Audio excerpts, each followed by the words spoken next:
안녕하세요 라자드 MD 내공입니다. MD 스핑입니다. 저희가 블루투스 헤드폰을 여러 차례 이제 콘텐츠를 했었잖아요. 네. 그 중에서 그 이상형 월드컵도 했었고, 그 다음에 뭐 탑4 이 영상도 했었었는데 안타깝게 출연하지 못한 제품이 하나 있었어요. 근데 그 제품이 마침 쉐라자드에 들어왔습니다. BMW의 PX7입니다. 이 모델이 사실 출시가 된 지는 꽤 됐잖아요. 쉐라자드에 들어온 게 좀 늦었을 뿐인데, 이게 만약에 들어와서 그 해당 컨텐츠들을 진행했다고 하면 좀 결과가 좀 바뀌지 않았을까 라는 생각이 들 정도로 전체적인 평가가 괜찮았었는데, 이 모델에 대해서 자세히 알아보도록 하겠습니다. 본격적으로 제품 알아보기 전에 뭐 늘 하던 대로 브랜드에 대해서 좀 썰을 풀어보는 시간이 필요할 것 같은데요. BMW 이제 바워스 앤 윌킨스라고 하는데요. 제가 알기로는 영국 브랜드거든요. 스피커로 좀 유명한 브랜드인데 뭐 다이아몬드 시리즈라 그래서 그러니까 앞에 머리 약간 요렇게 외계인 그 우주선 머리 같은 우주선 머리가 아니라 그 우주인 외계인 그러니까 우주 탐사 나갈 때 쓰는 이 그런 모양을 닮은 스피커를 제작했던 유명한 브랜드인데요. 이 브랜드가 스피커뿐만이 아니라 이어폰이랑 헤드폰도 생산했었는데요. 제가 알기로 한 3, 4년 전부터는 PX라는 블루투스 헤드폰을 최초로 선보였었고요. 그 이후에 이제 PX5와 PX7이라는 블루투스 헤드폰 이제 2세대 모델을 이렇게 선보였습니다. 스피커는 사실 워낙 인지도가 높고 오디오쟁이라고 하면 나 언젠가는 BMW 스피커 한번 써보고 싶다라는 약간 이 선망의 대상인데, 그에 반해서 이어폰 헤드폰은 그렇게까지는 좋은 평가를 받지는 못했던 것 같아요. 예전에 P5라는 유선 헤드폰을 썼었는데요. P3, P5, P7, P9 이렇게 4종류가 있었는데 숫자가 커질수록 고급 모델이죠. 네, 뭐 현대자동차를 좀 예로 들면은 네. 뭐 아반떼, 소나타, 그랜저, 제네시스가 될 것 같습니다. 그래서요?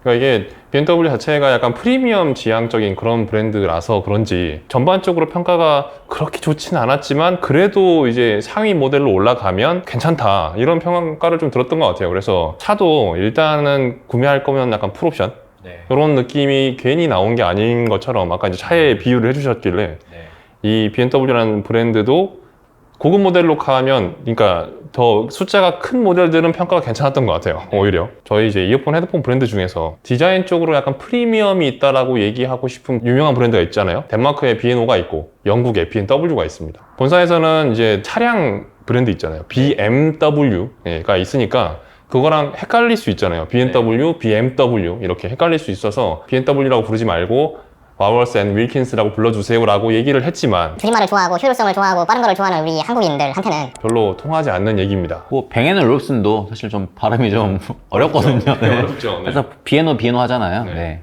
이 제품의 가격은 54만 8천 원으로 블루투스 헤드폰 제품군 중에서는 좀 비싼 가격대에 속하고 있어요. 약간 그 심리적인 마지노선이라는 게 저는 있었다고 보는데, 그러니까 50만 원을 넘으면 안 된다. 네. 근데 넘었어요. 겉에서 보면은 비슷해 보일지 모르는데 사실 소재에서 좀 차이가 있어요. 보통 다른 블루투스 헤드폰은 좀 플라스틱이 좀 많이 사용됐는데 딱 봐도 뭔가 범상치 않잖아요. 이제 이쪽 프레임도 뭔가 좀 디자인도 다르고, 뱅앤올롭슨도 사실 뭐 이어패드 양가죽을 사용했다는 점을 이렇게 많이도 어필하고, 최근에 뭐 그 몽블랑 MB01이란 모델도 뭐 양가죽 이어패드 사용했거든요. 자, 그러면 이제 브랜드 얘기 끝나고 네. 끝났으니까 본격적으로 제품에 대해서 디테일하게 알아보도록 하죠. 먼저 디자인부터 얘기해 볼까요? 컬러가 두 가지가 있네요. 뭐 여기에 보이는 색상이 이제 스페이스 그레이, 그 다음에 여기 있는 색상이 카본 에디션이라는 모델인데요. 이 모델이 출시된 지가 이제 1년 반 정도가 됐어요. 그때 맨 처음에 이제 원 컬러로 나왔었는데, 그 후에 이제 여기 있는 카본 에디션이 뭐 근래에 이제 새로 나왔는데, 이제 신모델이 나온 건 아니고 이제 컬러만 변해서 이제 약간 진한 남색, 중함이 좀 더 묻어나고 좀 멋있는 것 같아요. 그리고 이제 이미지상으로 보면 헤드밴드와 그 다음에 이어컵을 이어주는 이 프레임? 네. 그 부분이 지문이 묻은 것처럼 약간 지저분하게 보일 것 같은데 실제로 보면 약간 되게 고급스럽게 돼 있어요. 전 맨 처음에 제품 하자인 줄 알았어요. TV 뒤에 이제 아트월이라고 하는 그 네. 벽이 있잖아요. 약간 그런 소재를 사용해서 오래 봐도 질리지 않고 딱 봐도 고급스러운 느낌을 주는데, 이미지에는 그렇게 찍히더라고요. 네. 그래서 처음에는 지문인 줄 알았어요. 아니 어떻게 상세 페이지에 이런 사진을 쓸 수가 있나 했는데 원래 디자인이었습니다. 이어 패드도 이제 좀 두툼한 편이고요. 이제 헤드밴드도 이제 안쪽에는 가죽을, 바깥에 이제 패브릭을 사용했는데, 또 뭐 나노 코팅을 해가지고 방수 효과가 또 있다고 해요. 그리고 이어 컵 자체가 이제 타원형으로 아래로 길기 때문에 원형으로 된 제품보다는 훨씬 더 편안한 착용감을 보여주고요. 제가 느꼈을 때는 이 헤드밴드를 늘릴 수 있는 길이가 굉장히 커서 자기가 좀 대두다, 머리가 크다, 어느 정도 대두라고 해도 충분하게 문제없이 착용할 수 있을 만큼 사이즈를 크게 벌릴 수 있더라고요. 몇몇 이제 카페 질문들 보면은 제가 머리 뭐 군무 58호인데 이 헤드폰이 착용감이 잘 맞을까요? 이런 질문이 있는데 제가 보기엔 62호까지 뭐 크게 불편 없이 착용할 수 있을 것 같아요. 62호 이상은 어떻게 되는 겁니까? 넘어갈게요. 무게가 310g입니다. 제가 이제 무겁다라고 느낄 수 있는 기준이 이제 300g이라고 했는데 넘었잖아요. 그러면 사실 무겁다고 이제 느낄 수 있는 건데 이 헤드밴드 정수리 쪽도 약간 좀 딱딱한 느낌이 있고 보이는 느낌도 어느 정도는 있어요. 그래서 아주 편하다 이런 느낌은 사실 아닌 것 같은데 제가 저번에 이제 탑4 영상에서 이쪽은 플라스틱 가볍다 300g이 넘지 않는다, 이쪽은 고급 소재를 썼다 300g이 넘는다 이렇게 딱 나눴었잖아요. 약간 그 중간에 있는 듯한 착용감입니다. 제가 전체적으로 이제 블루투스 헤드폰 착용감 봤을 때 그렇게 나쁜 편이라고 보기에는 어려운 그런 착용감인 것 같아요. 예전에 쉐투브 찍었을 때 뱅앤올루슨의 H95라는 다뤘었잖아요. 그때 이어 헤드가 세로로 길어가지고 착용감이 아주 좋다 그랬는데 이 제품 역시 세로로 길어가지고 잘 안착됐고요. 부피감은 있어요. 제가 보기에는 이것도 거의 뭐 제나이저 모멘텀 3나 에오닉 50과 비슷한 느낌을 줄 정도로 그러니까 좀 컴팩트한 스타일은 아닌 것 같아요. 네. 아무래도 이제 컴팩트하게 되면 착용감이라든지 무게나 이런 거에서 이제 좀 편의성에 좀 강점을 둔 것 같고, 최대한 크게 만들고 좀 묵직하게 만들고 두껍게 만들면은 음질적으로 좀 더 투자를 하겠다라는 그런 이제 좀 의지가 보이는 것 같아요. 네. 이 RM 모델이 이제 PX5가 있었는데 그게 좀 더 컴팩트한 걸 강조한 것 같고요. 이건 좀 이제 고사양을 좀 지향한 것 같아요. 그러면 이제 사운드 얘기를 해보도록 하겠습니다. 진짜 중요한 게 사운드죠. 네. 저희 같은 음돌이한테는 사운드가 정말 중요합니다. 이 제품이 사운드가 아주 훌륭합니다. 네. 네, 훌륭합니다. 이 브랜드가 갖고 있는 특징에 대해서 좀 말씀 먼저 드리고 싶은 게, 원래 이 브랜드는 스피커가 주력이라고 했었잖아요. 그래서 이제 스피커가 주력인 브랜드의 특징을 갖고 있는데, 소리가 일반적인 이어폰, 헤드폰은 이제 귀에 좀 가까이 음상이 맺히는, 가까이 들리는 그런 특징을 갖는데, 약간 공간을 좀 넓게 쓰고 좀 바깥으로 퍼지는 듯한 소리를 들려주고 좀 뭔가 멀리서 들려온다, 이런 식의 조금 음색을 띠는 게 이제 스피커 쪽 브랜드의 특징이거든요. 그래서 이런 브랜드가 뭐 당연히 스피커에서 이제 비롯된 뭐 캐프라든지 비에노도 스피커가 더 많이 있고요. 보스도 있을 것 같아요. 네, 보스도 그렇고 그런 브랜드들이 일반적으로 이런 공통점을 띠고요. B&W 스피커 같은 경우에는 이런 말도 있어요. 전 세계 70% 이상 클래식 음반들이 B&W 스피커로 모니터링 된다, 이런 말이 있을 정도로 클래식을 잘 표현해 줄 수 있는 그런 소리를 내주거든요. 마찬가지로 헤드폰도 비슷한 성향을 그대로 따라가고 있습니다.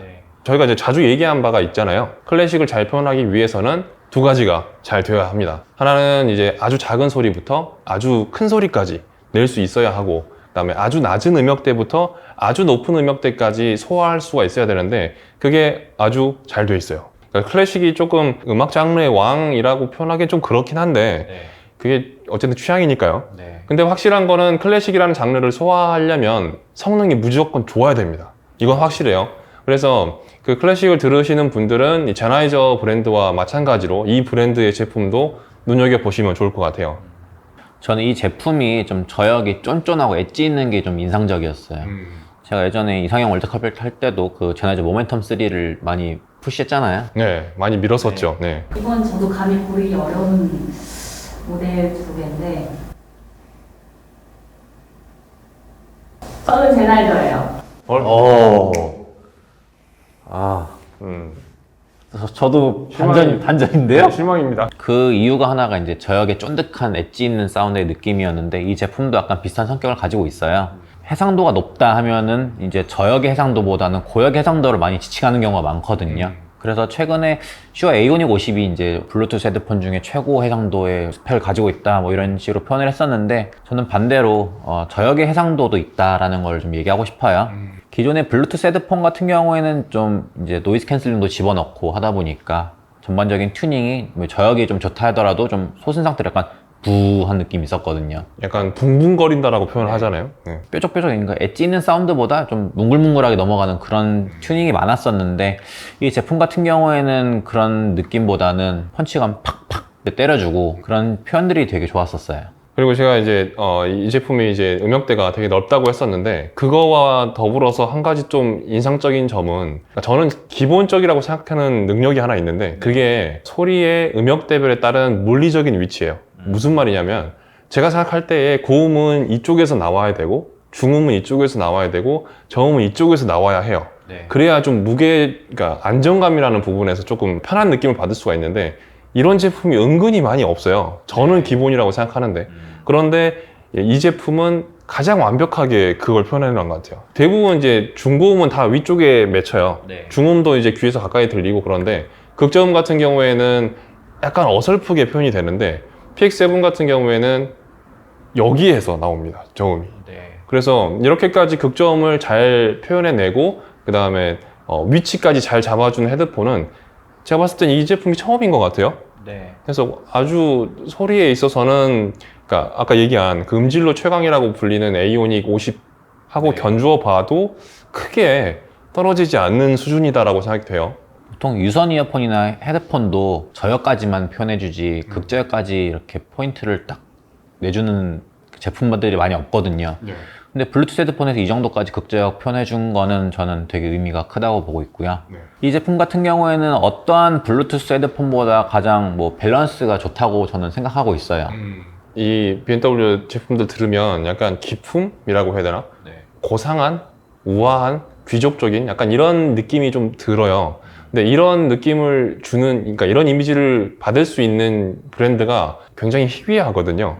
제가 알기로 이제 이쪽, 그러니까 저희가 이제 주로 취급하는 제품 중에서는 아스트레인 컨이 거의 유일한 것 같고, 이어폰 헤드폰 브랜드에서는 많지 않은 것 같아요. 되게 고급스러운, 그러니까 소재랑 금액만 이제 프리미엄이 아니고, 이 소리의 그 뉘앙스도 굉장히 프리미엄 느낌이 납니다. 너무 극찬만 하는 것 같은데, 혹시, 후원을 받으셨습니까? 아닙니다. 네. 기능적인 면에서 얘기를 해보죠. 네. 일단 저는 블루투스 코덱 스펙 부분부터 얘기하고 싶은데 네. 거의 다 돼요. 네. 되게 외우기 싫으니까 뭉뚱그려서 얘기하는 것 같은 느낌이 드는데 SBC, AAC, aptX, aptX HD, aptX 어댑티브 뭐 이렇게 뭐 네. 거의 제가 알기로는 LDEC 빼고는 네, 다 지원했던 걸로 기억하고 있거든요. 이 제품이 310g이라 그래서 약간 그 마지노선을 살짝 넘었다 그랬잖아요. 네네. 저는 이 안에 좀 강력한 큰 용량의 배터리가 좀 내장돼 있지 않나 좀 예상하고 있습니다. 그러니까 급속 충전도 지원하고 어쨌든 노캔과 블루투스 둘 다 켰을 때 30시간 정도 쓸 수 있다는 거는 어떤 분들은 일주일도 쓰시겠는데요. 네.